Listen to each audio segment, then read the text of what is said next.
Good afternoon. This is Quintus Curtius. Welcome back to the podcast.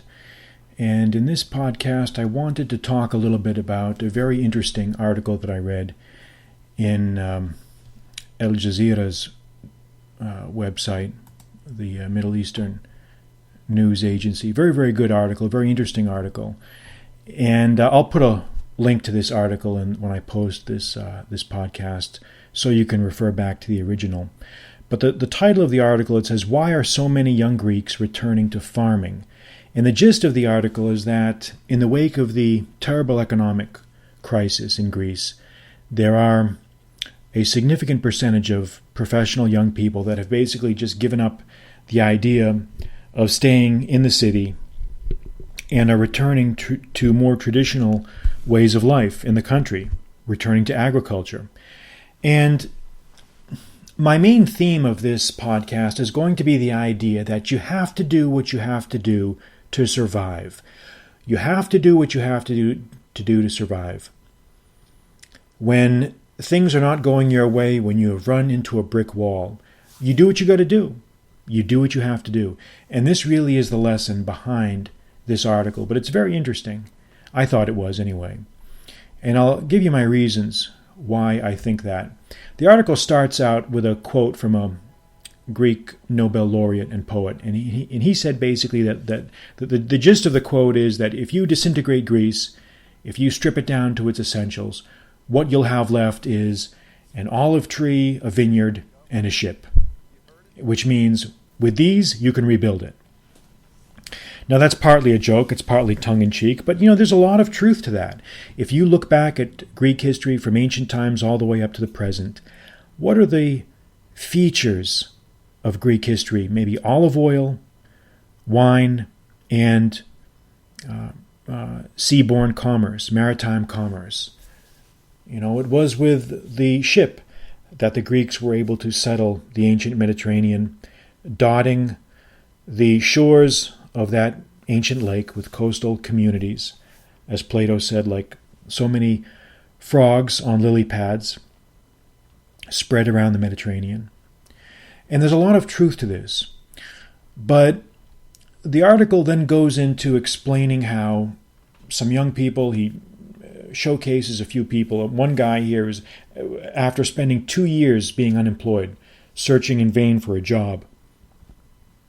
This guy's name is Alexandros.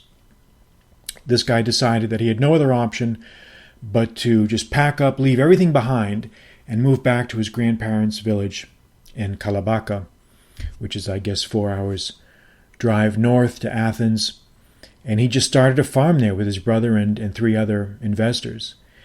And his rationale was really interesting. He says, basically, look, not everybody can be in the service industry. Not everyone can work in the service industry. Someone has to actually produce something. Someone has to do something. And this guy started from nothing, with no agricultural experience, nothing.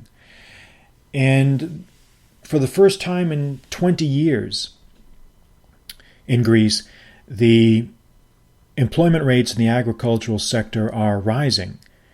It went from 11% in 2008 to almost 13% in 2015, which doesn't sound like a huge increase. I mean, you're talking 2 percentage points, but it really is when you think about it. That's a pretty big, sizable increase.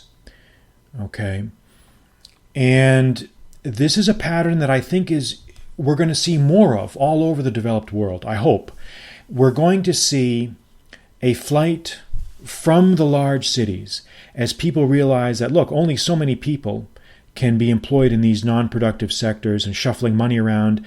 Like, look at these. And again, I'm not knocking people that are in the banking or finance sectors or insurance sectors, but there's only so many people that can sit in front of computers and play with keyboards and move things from point A to point B with the push of a button. Okay, someone has to do other types of work. Someone has to produce food. They have to produce meat, they have to produce fish, they have to actually generate things that people can use for their lives in a tangible basis day to day. And I think that we're going to see more and more of that. Like this guy, Alexandros, this guy cultivates organic olive oil and something called St. John's wort, which is a very old, very ancient herb, and it has certain medicinal qualities. It's been used since ancient times, and it's even talked about in Celsus and Galen. But it's in any case, this guy's raising that. And a lot of these small farmers now are marketing their products directly. So we're kind of seeing the same pattern in small agriculture as we see in small publishing. There's been a reaction against the large publishers for not responding to the needs of the people. For example, like myself, a small publisher like myself. Maybe 30 years ago, someone like me would have found a very, very difficult time existing. But since the large publishing houses are not responding to the needs of men, they're not responding to the needs of people, someone like me who has a message to get out, who is able to put out that message and can produce literary output of real value, there's a place to do that now. The marketing systems are in place. You have things like Amazon, you have small publishing houses, you have the internet. There are ways to do this now. So we're seeing, and this pattern, this decentralization of business is happening across all sectors. We're seeing it in agriculture, we're seeing it in publishing, we're seeing it in news, we're seeing it in many different sectors, science and technology to some extent. And I think we're going to continue to see more of that as goods and services go down to the lower levels. They go down to the micro level. It's the micro revolution, we might call that. Now, this is basically, I think the best way to look at this is to see this as a pendulum swing in the other direction. For the past 30, 40 years, the pendulum was in the other direction. There was this massive influx coming into the large cities from the countryside. And I think there was such a huge lopsided imbalance there. I think in Greece, I think the article talks about like 1 out of every 2 person was living in one of the handful of metropolitan areas. So you had this huge rural depopulation going on, and people were flooding into the cities, and there just weren't enough jobs for them. There were not enough jobs. There were not enough opportunities. And when the economy collapsed, suddenly you have people with nothing left to do. So now they're going back to more productive endeavors. But it's not all a bed of roses. Like these small farmers that they talk about in the article, they have a lot of bureaucratic red tape that they have to overcome, that they have to fight through. The Greek bureaucracy is a hurdle, okay? But people just want to be left alone. But there's all these antiquated regulations out there that will be overcome. Things like that can be overcome when the need is there, and I think that's what we're going to continue to see, because there's been a lot of speculation that in the next 20 years, the agricultural sector is going to be the place that is going to see a lot of growth. I mean, people need food. Populations are rising in certain parts of the world. There's going to be a need for food producers, people that actually produce something. So, maybe the way to get rich in the future is going to be to take up the hoe and the combine rather than other things. Who knows? I mean, it's impossible to predict that sort of thing, and I think people should do what they like. People should do what they like and what they have to do. But I really think the message of this article is that no matter what happens, you should always be able to find ways of getting out of bad situations. You do what you need to do to survive. And if you look at these guys that got into agriculture, I'll bet if you interviewed them, most of them would say, I never thought I would be in this situation before. I never thought I'd be doing this. I never thought I would be doing this. And that's true of a lot of us. Many of us look at our lives today and say, I never imagined I'd be here. And this is one of the big secrets of life. This is one of the big things that you have to keep in mind.